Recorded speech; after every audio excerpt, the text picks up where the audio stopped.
Chris Sarno's book, he mentioned a patient who had the experience of being sexually molested when she was young, and because she had tried to put that negative experience out of her mind and move forward with the rest of her life, she inevitably developed this very debilitating back pain. And the only way that she could overcome the back pain was actually to face the negative experience sort of honestly. And I guess she had to acknowledge that her previous negative experience still affected her life. It was almost as if she had tried to live her life by telling herself that it didn't matter, but in fact it did. And so this, I think, is sort of, I've sort of found that TMS-induced problems are often sourced in these kind of very hard to accept truths in your life. In my case, the example would be, because my TMS pain arose because I was sitting for an important exam, and in retrospect I realized that the important, sort of hard to accept truth that I was running away from at the time was that perhaps, I might study for the test and actually not pass, that I might eventually fail the test. And so because I really didn't want to accept that possibility,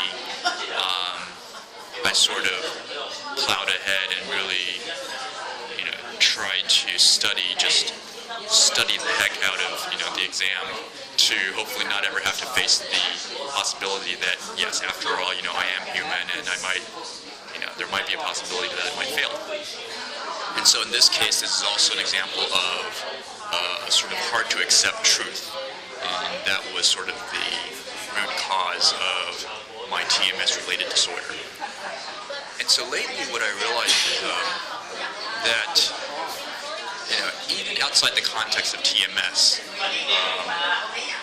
there's a lot of situations where we run into sort of truths that are hard to accept. And I remember in maybe high school,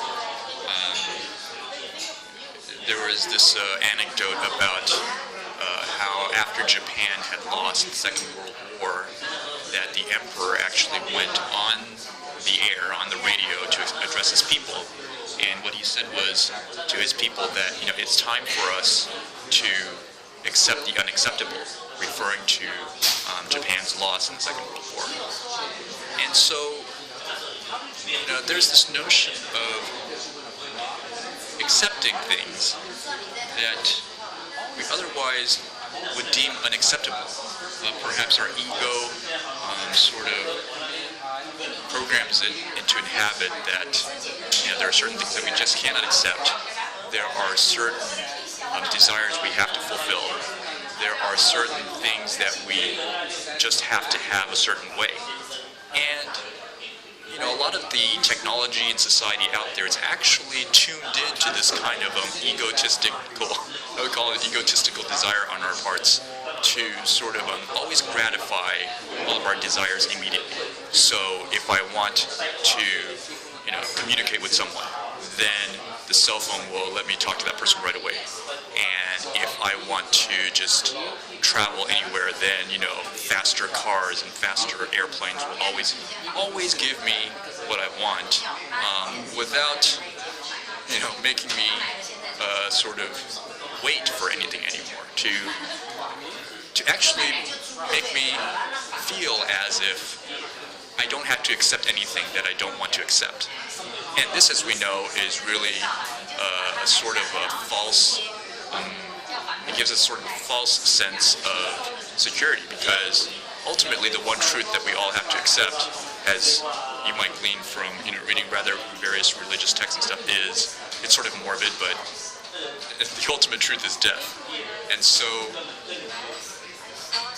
for us to accept this possibility that, there are some things that we simply cannot accept, but we must accept, that sort of idea actually goes a long way, I realize, to not only solving TMS pain, but actually just making a lot of things in my life go more smoothly, in terms of, oftentimes we run into trouble just trying to, our egos trying to impose our will on the rest of the world, but in fact, it's not really, what is really good for us.